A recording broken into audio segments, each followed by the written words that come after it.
Less than 4 days is left for Wuthering Waves release, and this video covers everything you need to know before playing Wuthering Waves so that you don't remain clueless and avoid making any potential mistakes.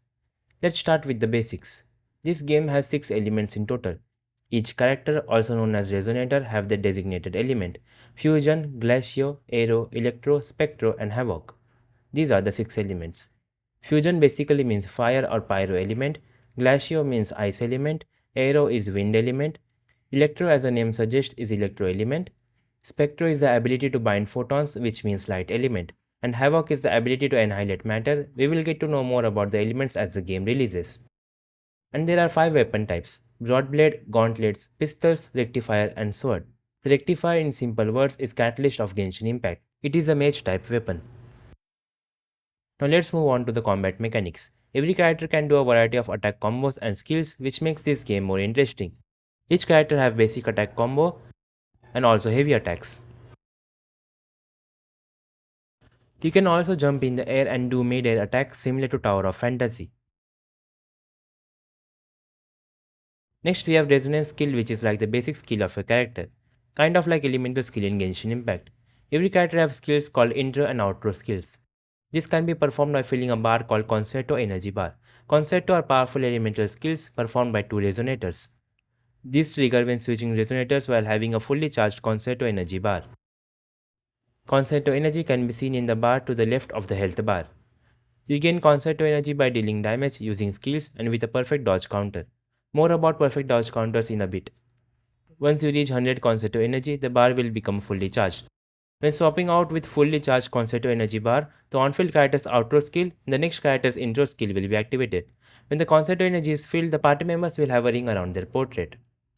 Each character have intro and outro skills and they provide different effects like healing, crowd control, damage, etc. depending on the character.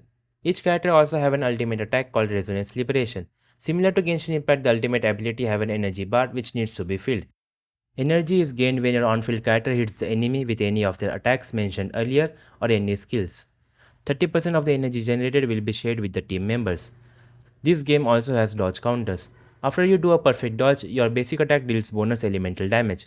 Perfect dodge can be triggered when you perform dodge at the right moment, just when the enemy ability is about to hit you. You can think of it like ultimate evasion if you have played solo leveling Arise or Honkai Impact 3rd. These attacks have more overall damage, generate more energy, and also deals a type of damage called toughness damage.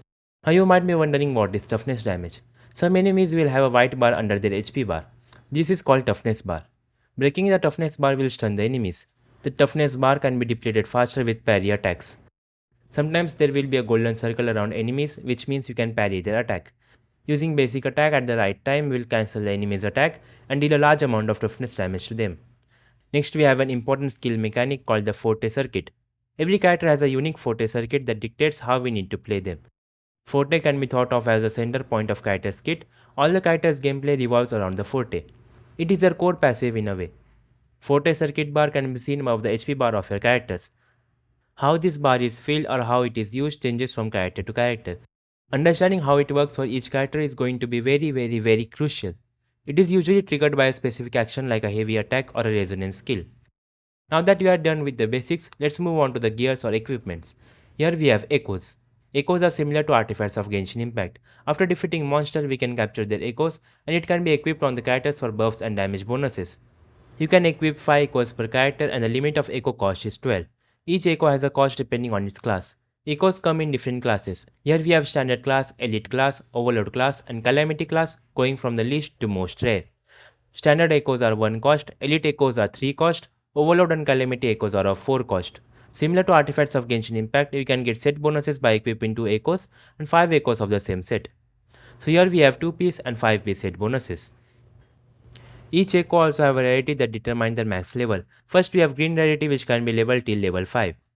Blue can be leveled up to level 10, purple can be leveled till level 15, and lastly the gold ones can be leveled till level 20.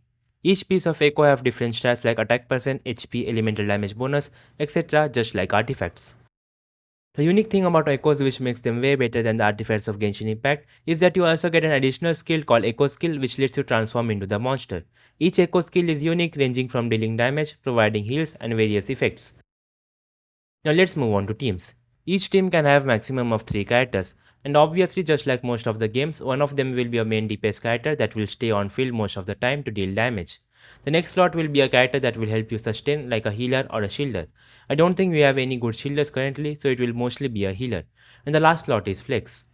Here you can use a sub DPS or off field damage, or a character that can be switched into and quickly deal some damage when the main DPS skills are on cooldown, or a buffer that can boost the team's damage. Echoes also influence your team building. For example, if you have equipped an echo that provides healing, you can switch the healer of your team with a buffer or a sub DPS. To know more about roles of each character, I have previously made a video on this, so do check it out. Wuthering Waves also have co-op. The co-op of this game is similar to Genshin's co-op. You can co-op with a maximum of 3 players. All the world collectibles can be stolen or taken by your co-op teammates except the enemies drop. Each player will have their own separate drops. You can do domains and fight bosses or enemies in co-op. However, the endgame content is mostly single player for now. And these are all I have to say for this video. With this information, you should be ready to play Wuthering Waves and not stay confused. Let me know in the comments how excited are you to play this game. Don't forget to like the video and share it with your friends who are planning to play this game. Make sure to subscribe to my channel for more Wuthering Waves video. That's all for this video. Thanks for watching.